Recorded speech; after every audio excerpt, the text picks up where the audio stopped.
And now, live from an undisclosed location, it's time for Crescent Hill Radio's excursion into the unknown.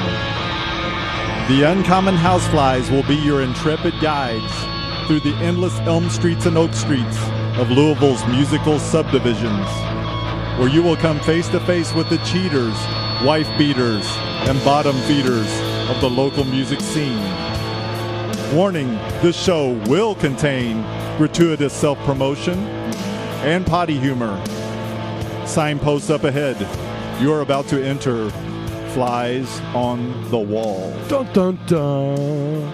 And I am Kevin Gibson. And I'm Butch Bays of the Uncommon Houseflies. You got that right. Louisville's most misunderstood band? At least. I mean, I can't even begin to tell you. So we've been off for 2 weeks, so we're new at this again. Yes, we're starting all over from the bottom, the start. But we're not stupid because we do remember that we have to do the opening ceremonies. Yes, the next sound you hear will be the traditional opening ceremony. Get your grape juice ready. You ready over there? Event. Oh, I like this plan. I'm excited to be a part of it. It is. All right. I think that we are here today with Joel Henderson, a pseudo-local singer-songwriter. He came to us by way of Atlanta and Chicago and a couple other stops. But from parts unknown. Parts unknown, yeah. But he's going to play a few songs, and we're going to talk about his latest release and his touring and this, that, and the other, and probably maybe even talk about his facial hair. We don't know. Yes, we should. He's taken some time to put together this kind of homeless man look. You know, we should at least give him a little credit for that. Well, it begins already. Okay. I think, that's later, isn't it? I shouldn't do that right now. Yeah. It's a very challenging thing to do this.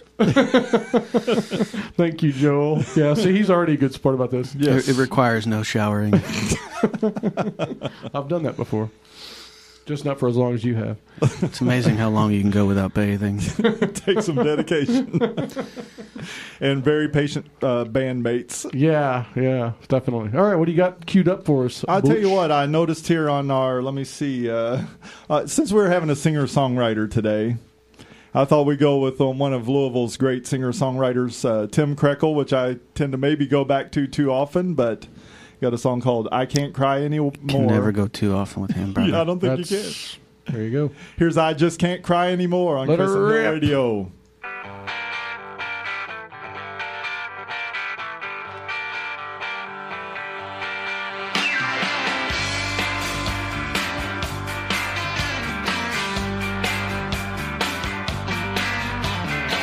Tears on my pillow, tears on the floor, tears down the hallway, right out the door, and I just can't cry anymore.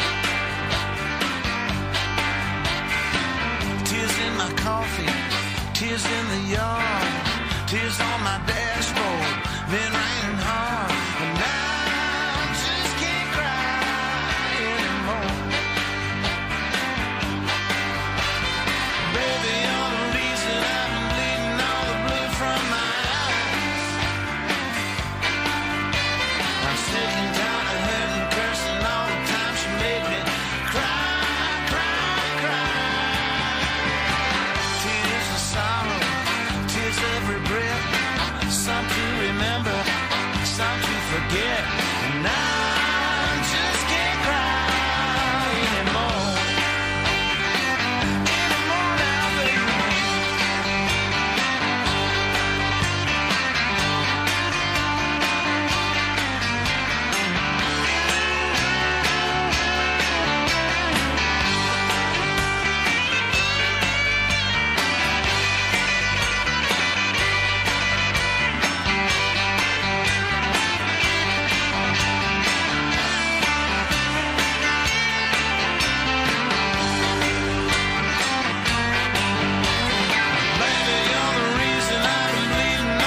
I love some Tim Krekel. The late, great Tim Krekel. Excuse me while I make the sign of the cross. Thank you, Joel. Joel is in with our religion. So, Joel Henderson is here. He recently released a new album called Locked Doors and Pretty Fences, and he's been touring in support of a said album. Where have you been off to, Joel? Well, quite a few places. First of all, Nashville. That's always a first stop. Do they have music there? Yeah. It's kind of hit or miss. It's really hard to find a gig down in Nashville. Yeah. There's just not a whole lot going on. And so let me move beyond Nashville. Chicago, where I grew up, New York, Boston, Atlanta. I'm just kind of thinking all the different places. Yeah. I got a thing coming up here for the East Coast a little bit. DC. I played DC. Oh, wow, great. what a hole did I play in DC. Let's see, Pittsburgh. Nice. Well, I dig Pittsburgh, man. That's a good city. Yeah. And they got a beautiful baseball park there. yeah. PNC's wonderful. Oh yeah. A lot of beer drinkers there in Pittsburgh. Like that too. Yeah, get some Iron City going. Yeah. And so let's see, Wilmington, North Carolina, Asheville, North Carolina. Asheville's a nice town too. Where did you play in Asheville? I'm actually going to be playing. Okay. In Asheville. You're not playing the Orange Peel, are you? That's their big kind of headliners type. No, I'm not. It's too big for a guy like me. Okay. Well, yeah. You might be opening for Toby Keith or something. No. Not this time. Cool. Well, then let's talk about your album was rife with theme, and this is something you and I talked about a few months ago when I actually wrote a story about Joel for Louisville Music News, which is how we met, and had a few beers, and I don't remember anything after that. But he did tell me about some of the themes on his new album. So talk a little bit about that. Well, the record, I tend to write thematically when it comes to albums, and I think in those terms. I wouldn't call them concept records. That seems a little precious or pretentious, but I write thematically, and this record specifically is just about those walls and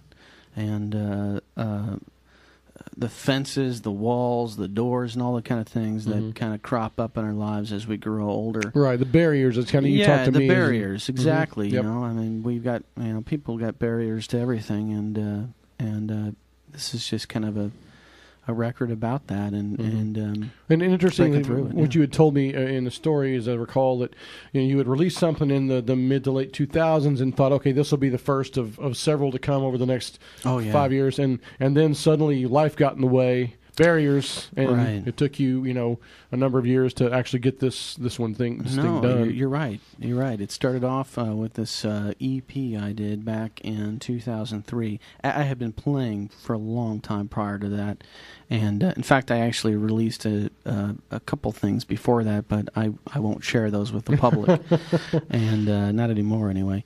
And but maybe for the right price, but. But yeah, 2003, 2004, I released this EP that did surprisingly well, but it was just a homemade thing. I actually made it after I had initially gone in to work with a producer and work in his studio with pro people playing and all that kind of thing, and that was a really great experience. But ultimately, at the end of the day, I didn't really feel like it was. When I finally heard the finished product, I didn't feel comfortable with it. So that was a lot of money down the drain. But it was a good education. They're all great people. It sounded great. But from there, I was like, I just need to come up with something. And so I learned how to do my own recording and my own engineering and that kind of thing, and made my first EP. Well, again, it was not my first, but the first one I released, and then over the years I have been writing and recording, but I never got to a place of releasing it. I kind of stopped performing a whole lot. I mean, I used to play 100 or so nights a year, and then I went down to like 2, and I haven't played that many in my entire life. Yeah, well, I mean. you know, it is what it is. I didn't say it was 100 good shows. and then you know, I went down to almost nothing, and I kind of hibernated, and I grew up. I got married. Yeah. You know, I've got 10 kids. No, I'm kidding. I don't have any kids. No kids. And you know, bought a house, did all that kind of thing. Got a good job, and yawn. And you know, I don't want to be disrespectful. I mean, we all have our path in life, but you know, for me, my path is rich or poor, is music and writing lyrics. And while I have the day job, I always thought of this. You know, growing up, I did. Of course, I didn't live on a farm. I lived in Chicago, but I thought, you know, I always thought about farmers. You know. They may have enjoyed going out and farming the land and all that kind of stuff, but at the end of the day, it was just a job, so they could enjoy the rest of their labor, you know, the fruits of the labor, you know, the hanging out with the family and all that kind of stuff. Yeah. So, whatever. This is true. Good. You know, you mentioned the pro players on the early EP there. I noticed on your new release, there's quite a laundry list of professionals on this one. Could you, yes, for the peoples at home, could you list a few of those for us? Yeah, absolutely. Let's see if I can remember any. They're really not memorable. You know, honestly, I don't know how this happened. It was ridiculous. First of all, the record was produced by a guy named Paul Mayhern. The Fray had a big platinum selling record a few years back. I don't actually listen to the Fray, but he produced that record. He had no idea that it would be huge. He's produced records for Over the Rhine, a bunch of people that I really like, and he's basically John Mellencamp's kind of dedicated engineer guy. Yeah. Really good, cool guy. Anyway, so it started with him, right? And this is a guy who, he himself has been around the industry for years. He was in this incredible seminal punk band back in the 80s and 90s, early 80s really, called the Zero Boys. I don't know if anybody heard that. He's the lead singer. He still plays. But anyway, point is that, you know, these are people at his fingertips. And he's got relationships with them. And so the people... getting to the list, Byron House, who currently plays with Robert Plant, the Band of Joy. Byron is seriously one of the most lovely individuals I've ever met in my life, and you just want to be a better person hanging out with a guy like him. I mean it. And Byron, I mean, an amazing musician, a great family man. All those things.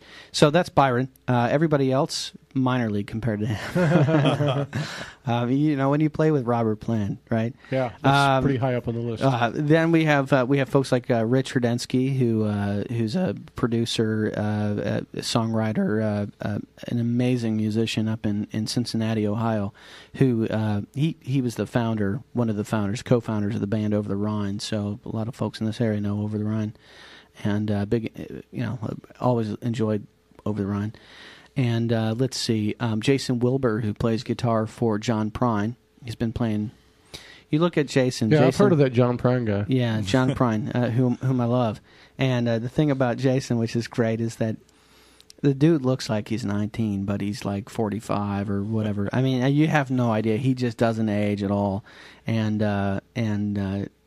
And I had no idea, you know, and he's just an amazing guitar player. He plays some nice, he does. Nice solos, doesn't he? Yeah, and but the thing is, he's sort of understated. He's a real, like, kind of quiet dude. Funny as hell, man. He's great. I don't know if I'm allowed to say that, but you are. Yeah. You are now. Yeah, but he's a really good dude. And there's tons of people. Bill Mallers, who's this key player who's insane out of Indianapolis.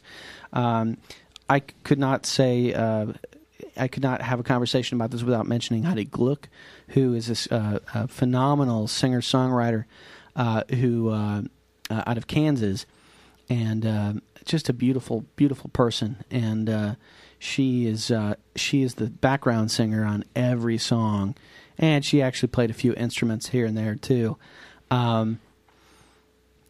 You know, so to me, she makes the record. She in your touring band then?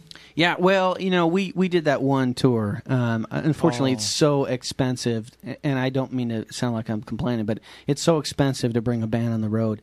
And those guys are all, that's their job day in and day out. And so I can't have them on the road with me all the time. But if I've got really special gigs, you bet. They're my first call, and they'll come right over.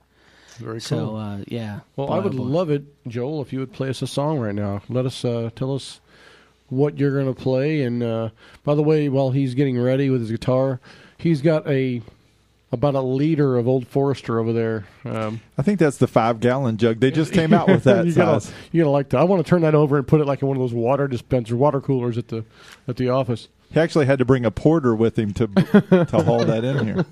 A porter. Yes, that's the thing, though. I mean, tours would be a lot less expensive if I didn't have to bring a porter to carry my bourbon around. No joke, and I mean this. The last tour I did, I actually, my wife came with me, and we brought our own bourbon.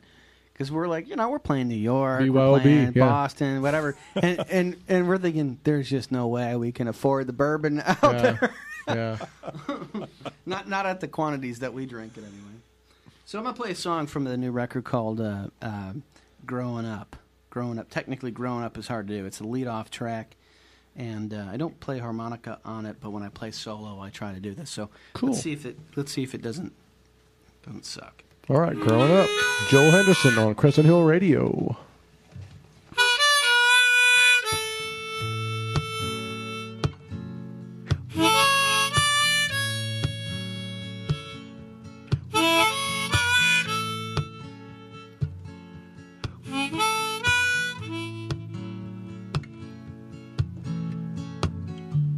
Well, I've been missing the sun and the night's been burning. Well, I've been missing each of you. Growing up is hard.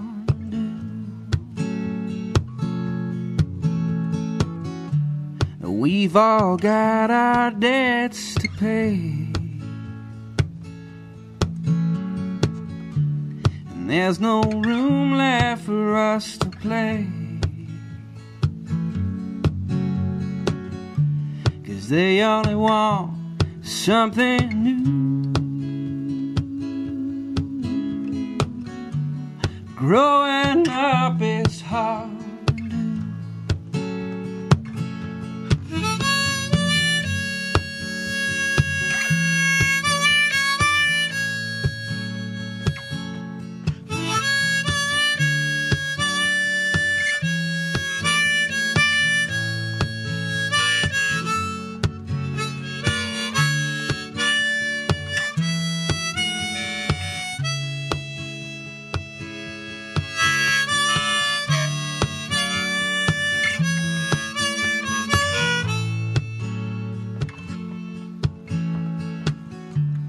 Last night I heard a song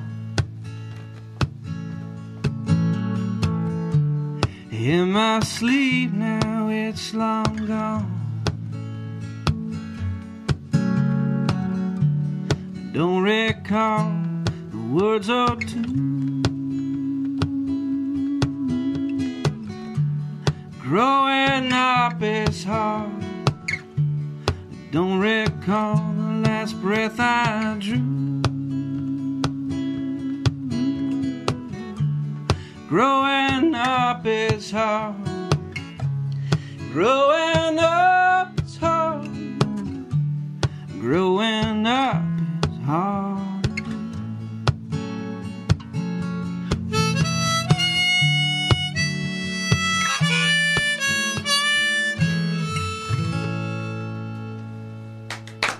Very nice.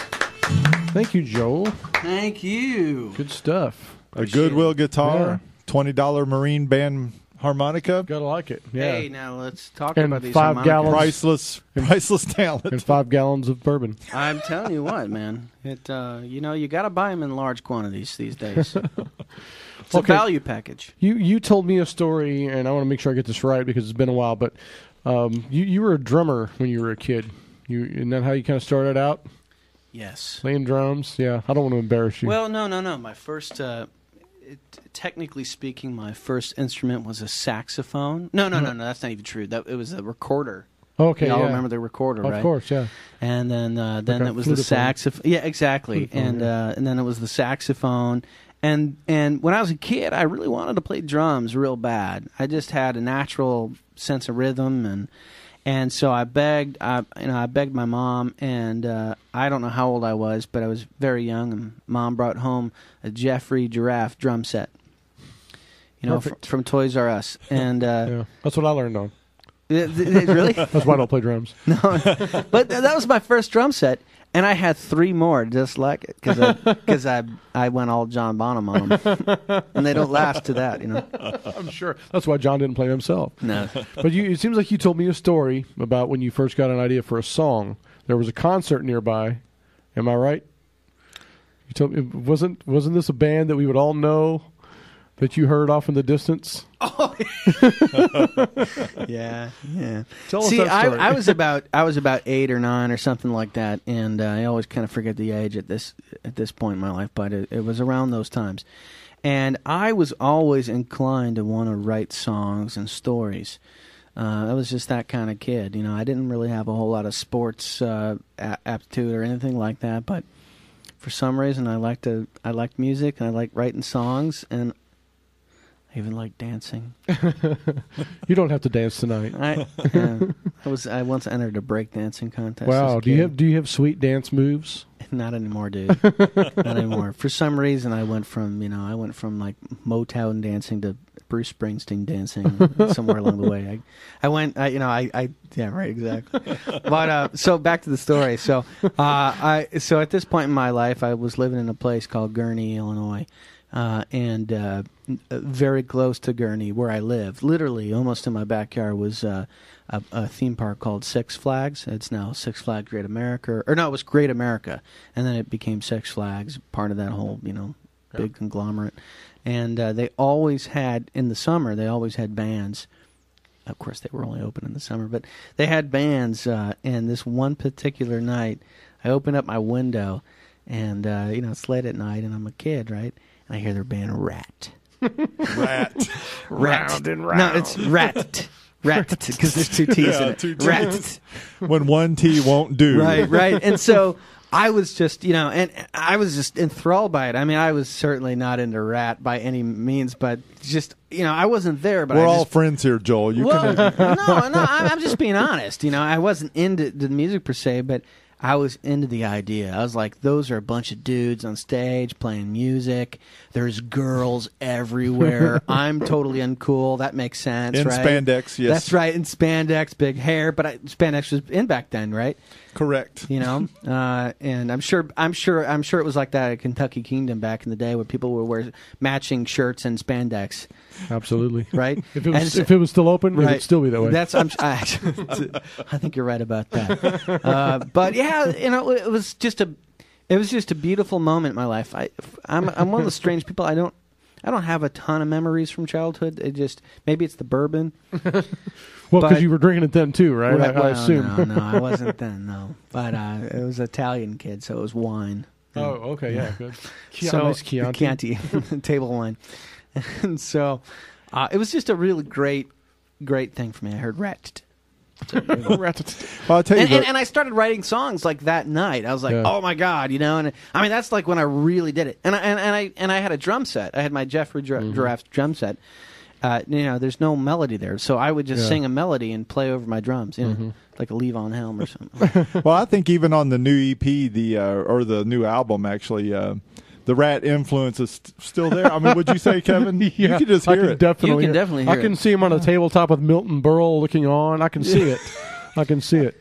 In fact, this next song he's going to play, I don't know what it's going to be, but I'm sure you'll hear some Rat in this song. What do you think, Joel? Well, actually, I'm going to play a song about bourbon. Wow, I didn't see that appropriate for this evening. I didn't see that coming at all.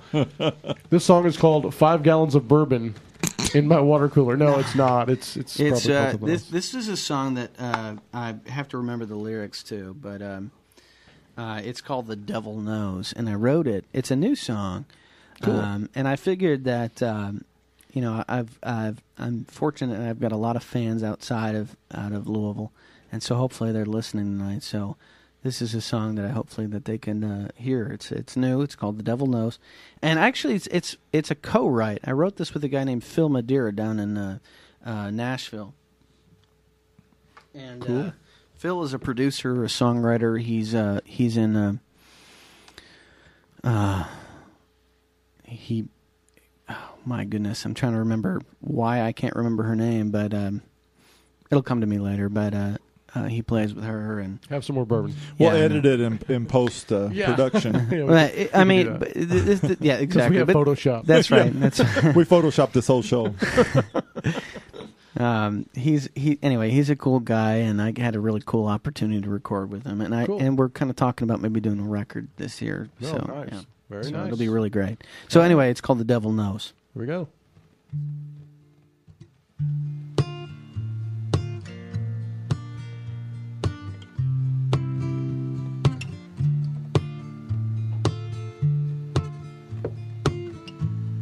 Always looking through the amber,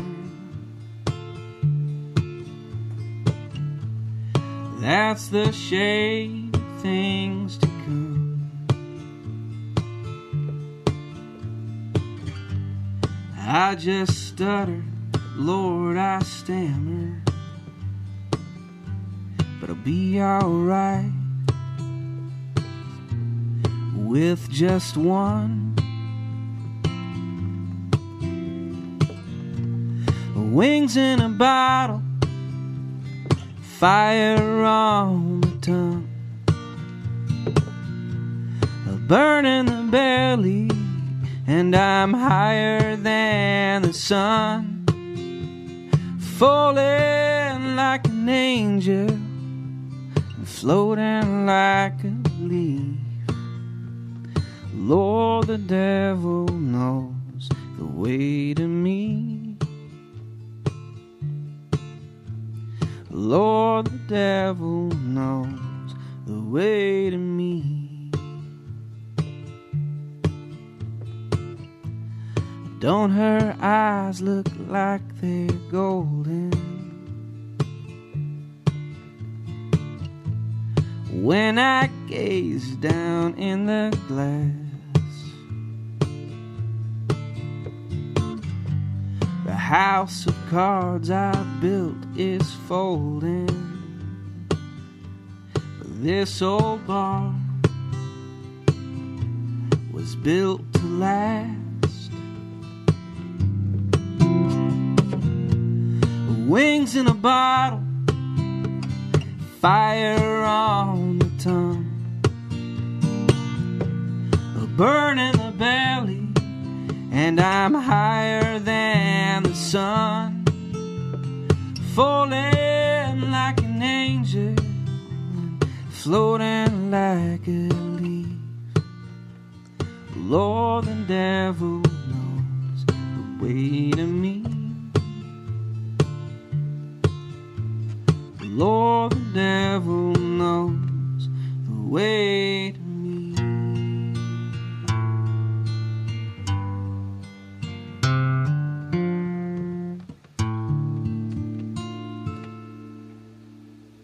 Wow. Ended That's on a nice. very serious chord. Very nice. Awesome. Thank you very much. Last night, Joel and I hung out for a little while, and he had one or two drinks. But he told me, he said, I don't consider myself a musician. Because when people say, hey, you're a musician, right? I say, no, I'm a bass player. What are you talking about? And he said, yeah, I don't really consider myself a musician either. See, I think I'm going to challenge him on that now. I think I'm going to call him out on that. Because I think he may be. I think we have some musicianship going on here, to say the least. I don't know. I mean, when I think of musicians, for example, this town is just full of people who are amazing musicians, people who really know the craft and the theory and all the things that I just couldn't be bothered with learning. and because you were so into the Rat, yeah, I was totally into Rats, and I just, but the honest truth is there are people in this community, and there's people in Nashville that I know very well who spent their entire lives learning, music theory. It's a language just like any other language, and they know it fluently, and I can't speak it like those people can. So that's the truth. I mean, it is what it is. So I don't really like to refer to myself as a musician. I'm a songwriter, and I sing. Nothing wrong with that either. Yeah, I sing, and my singing's by accident. I mean, I've had a little training just to help me out in some areas, but overall, I learned how to sing by listening to Rat and Billie Holiday. So. Yeah. Oh, no, nice. Yeah. I hate to interrupt this, but we have a call coming in. I'm a little worried. For real? Yeah.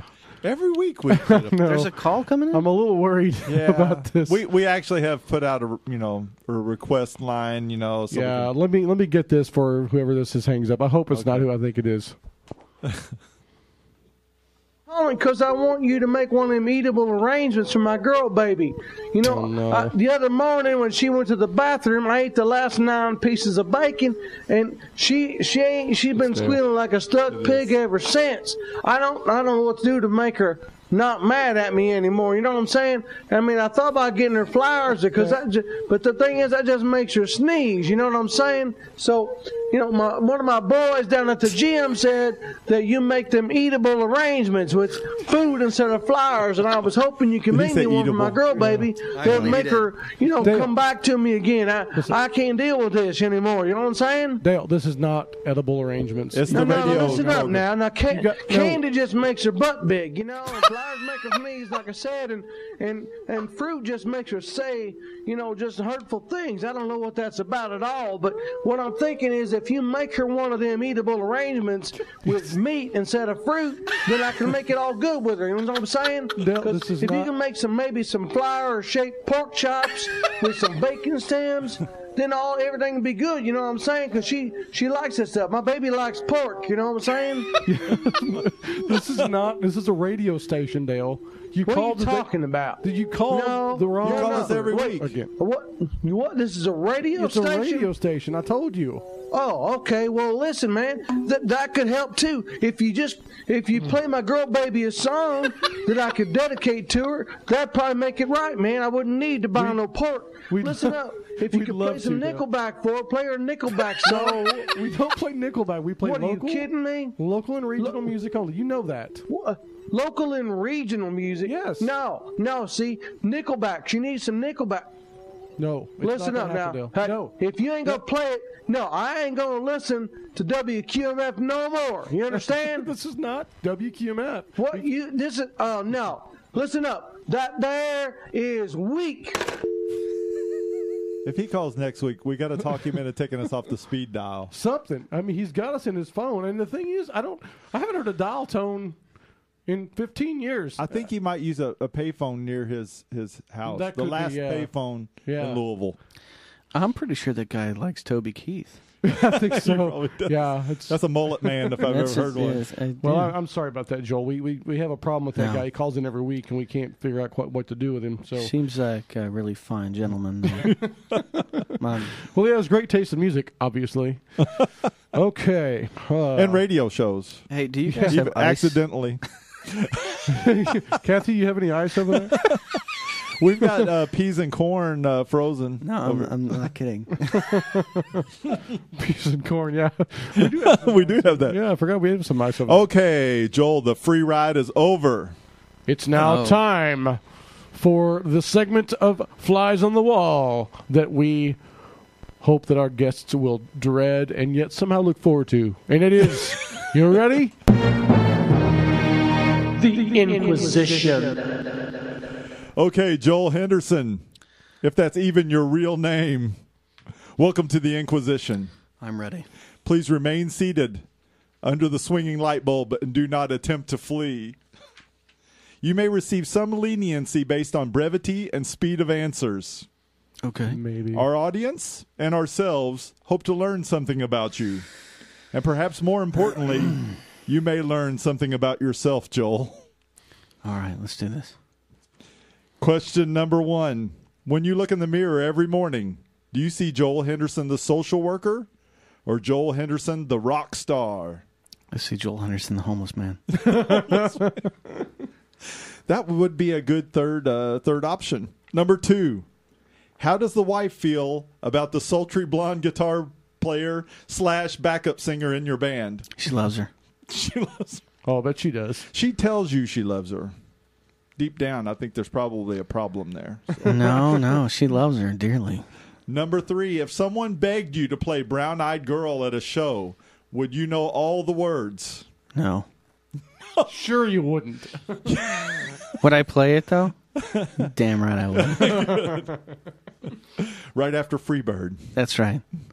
Number 4, are you aware that in certain parts of Scandinavia, when a person stubs their toe or hits their thumb with a hammer, they shout, Joel Henderson! Really? That's a true story. True story. We looked it up. Feel free not to Google that. Number 5. I like that one. If you get in your final show ever with a Bruce Springsteen song, which one would it be? Answer the question, Joel. Come on, Joel. Oh, wait a minute.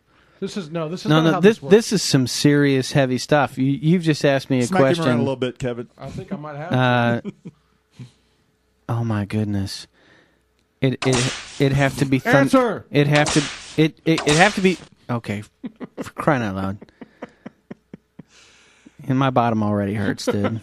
The answer? I'm on fire. No. Next question. No, it's not, dude. It's Thunder Road. Oh, nice choice. Thunder Road. But to see, I can't just do one Springsteen song. I would have to do like Rosalita. I'd have to do. So that'd be the longest live medley? show ever. Oh yeah, I'd do a medley of like Rosalita. Rosalita, I'm on fire. So he would die on stage basically yeah. because isn't that song like 78 minutes long or something? I think it is. On the album version. You Yeah. have to flip it over to get the rest of the song. Yeah. 8 tracks. Yeah. It took 2 8 tracks. Yeah. Number 6. Have you heard the tale of the legendary Mississippi Delta bluesman named Joel Henderson that was poisoned by a jealous lover and vowed on his deathbed that he would be reborn 50 years later as a singer-songwriter by the same name? Well, he was poor then. He's poor now.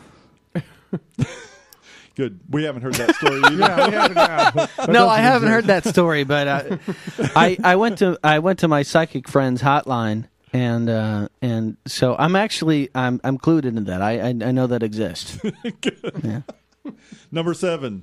Springsteen is to the boss as Joel Henderson is to blank.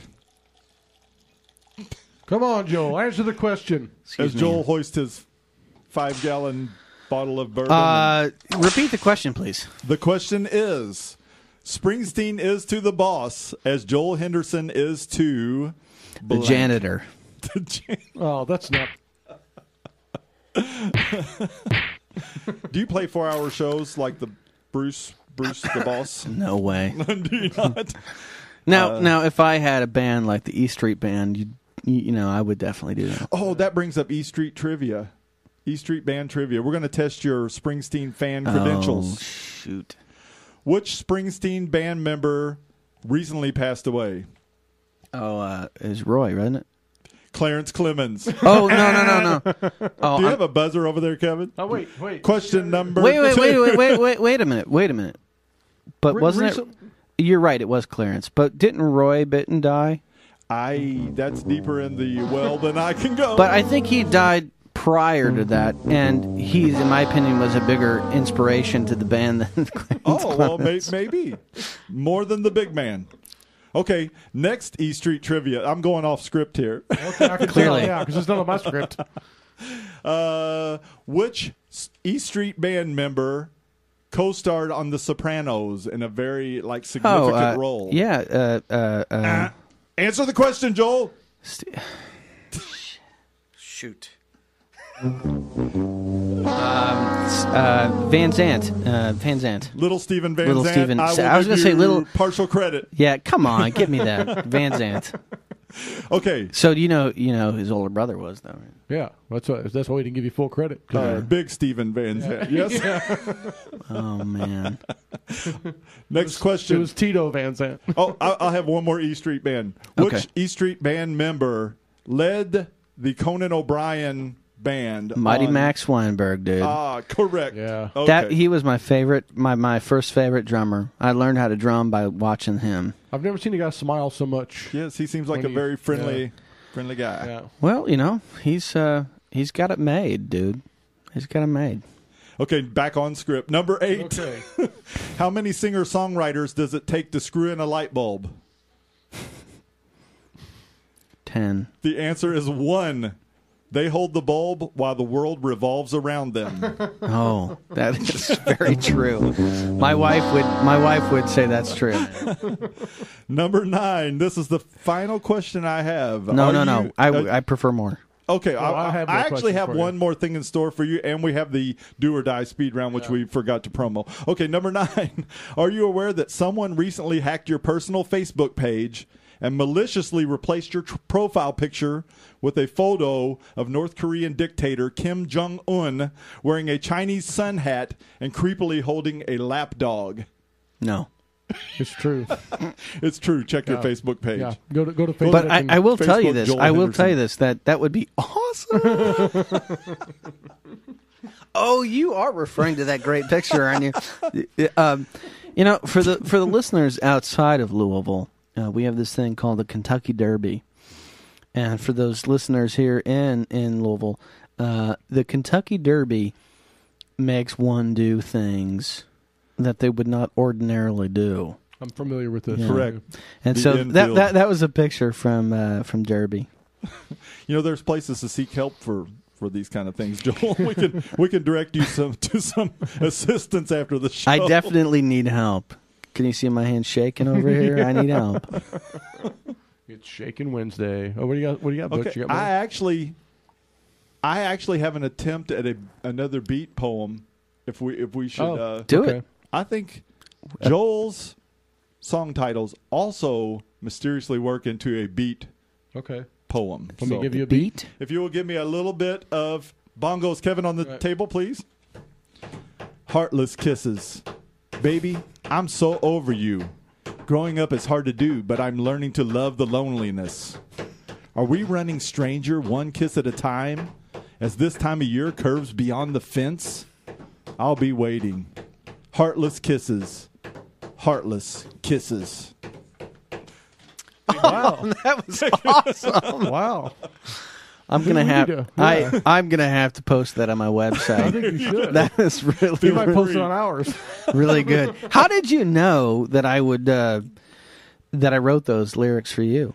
I just kind of had the feeling, I read them and they spoke to me. We were listening to Ratata last night, and we thought we were like, Okay, it's time now, Joel, for the do or die speed round. Okay. Starring up to bat, Mr. Kevin Gibson. Okay, this is you Do gotta it, Kevin. answer quickly, whatever comes to the first Please, very thing in your quickly. mind. Try not to think, All right. Joel.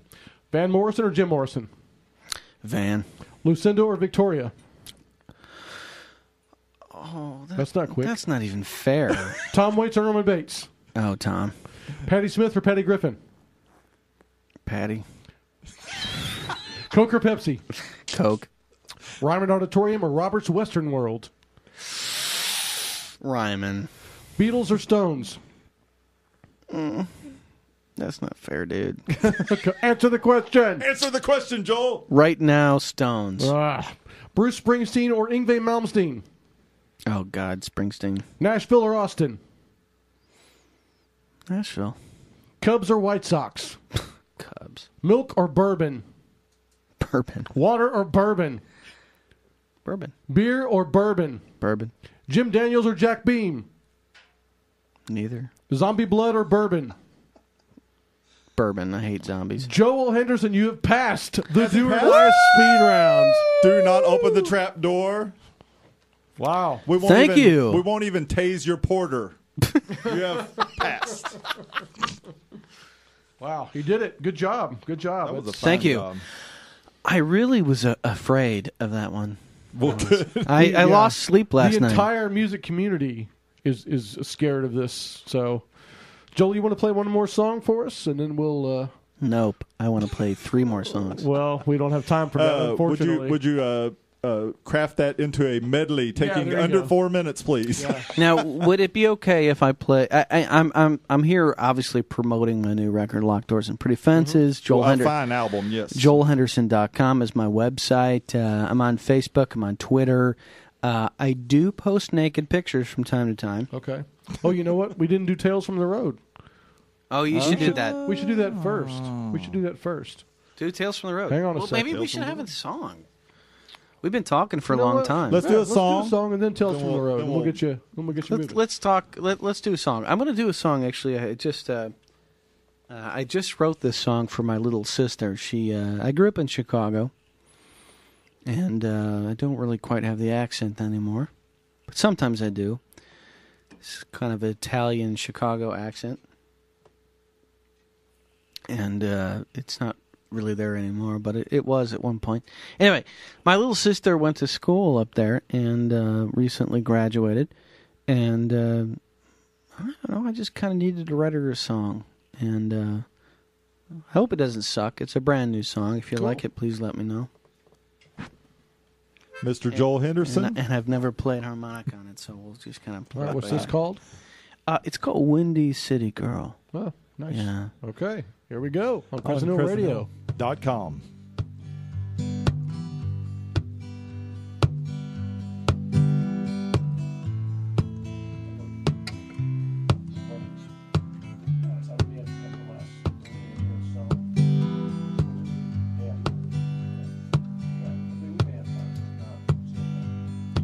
Yeah, you guys are loud, man.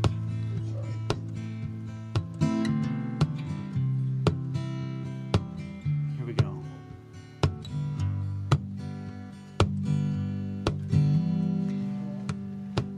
Woke on a beach today in Chicago, USA, watching birds at play in mighty Michigan. Over a lake that's an ocean, you've risen to the occasion. With little hesitation, you've earned your wings your way. Windy City girl, Windy City girl, climb as high, bank as wide as you wanna go. We'll be waiting right here, waiting right here. Should you tire, you can always ride the wind back home. Floating between canyons, 40-story mansions, and elevated stations, people we come and go. Well, don't take it for granted, everyone gets stranded, looking for a landing and a place to call home. Windy City girl, Windy City girl, climb as high, bank as wide as you wanna go. We'll be waiting right here, waiting right here. Should you tire, can always ride the wind back home. Should you tire, can always ride the wind back home. The wind back home.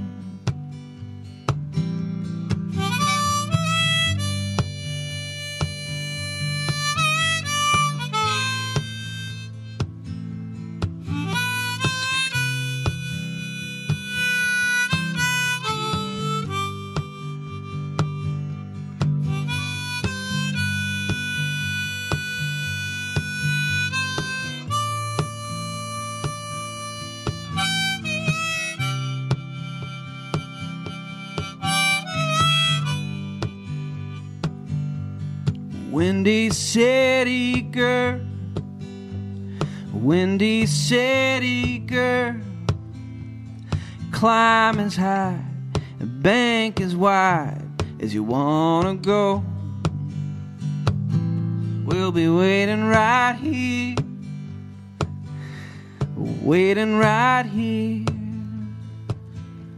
Should you tire, we can always ride the wind back home. Should you tire, can always ride the wind back home. Should you tire, can always ride the wind back home.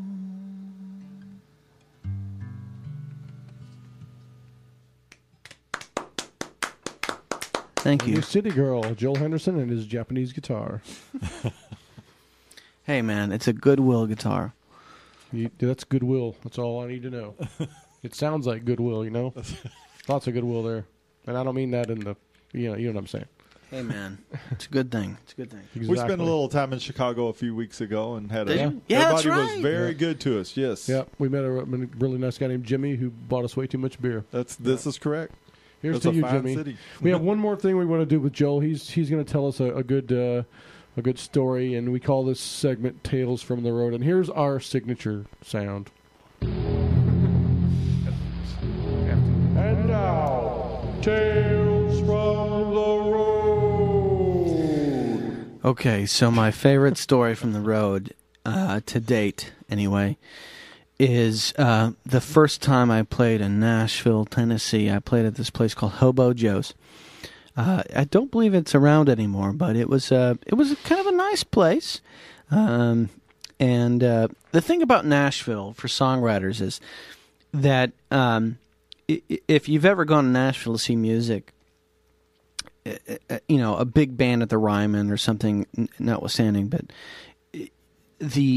usually what you see is maybe 3 or 4 songwriters doing a round. Mm-hmm. That's kind of the Nashville thing, and that's what it is. It is what it is. And for some reason, the guy who owned the place thought I was the cat's meow, and thought it would be good to give me a whole series by myself, a whole segment by myself. Which, to be honest, I did not. I did not. I was not worthy of that, and I know that. So I scheduled the event. At the very same time, I had just started dating the woman who would become my wife, and interestingly enough, it was her ex-husband that got me the gig. And this should have been clue number 1, I suppose. But and I mean that in all respect. So, so I get down to the gig. Well, actually, no. This is even better by the fact that her parents and I have not yet met at this point. And if I'm not mistaken, we were recently engaged. Yeah.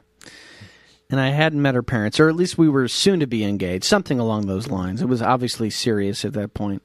And I had not yet met her parents, but her parents and her family live in Nashville. And so I was going to meet her family at my very first Nashville gig, and this was many, many, many years ago. That's a lot of pressures bearing on one Oh, my evening. God, yeah. It was crazy, crazy pressure. And so I get there, and I'm in the club, and, I'm, believe it or not, I'm a little bit shy. And so I don't really go out of my way to meet people unless they're, the timing's right or whatever. And but I'm kind of getting to know her parents a little bit, whatever. And but here's the deal: in Nashville, you can almost go to any big in the round kind of thing and hear 3 or 4 people who are professional songwriters. And it just so happened that the people who were playing before my big set, right, were 3 or 4, I can't remember how many, but 3 or 4 songwriters who all had number 1 hits.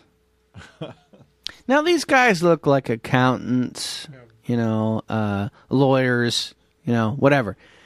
I mean, because they're not necessarily performers. But they all wrote, let me repeat that, they all wrote #1 hits. And so the crowd they were going nuts for this stuff because, I mean, this is stuff that they hear on the radio, you know, I don't know, maybe like a Martina McBride or something like that did one of their songs or whatever. And so they were totally stoked about it. They were excited. They were energized. And then I get up and I play my sad bastard music. And I get heckled. I got heckled. Oh, dang. No, look, I had never been heckled in my entire life. I've been performing at some level since I was a kid, and I've never been heckled. I got heckled by a guy who said, "Play us a happy song." And he said it over and over again. And, you know, can you imagine being in front of your future in-laws? You know, I'm trying to be cool and everything, and I'm getting heckled by some dude. But the best part of the story is that the guy later came up to me and said, "You should have been playing a happy song. I wrote a happy song recently. It's called My Baby Rides the Short Bus." Oh, dang. and I looked at him and I'm like, that's totally uncool, man. No, dude, it's great. I wrote My Baby Rides the Short Bus, and he went into it. And it kind of sounds like a Housefly song. Anyway. It does, actually.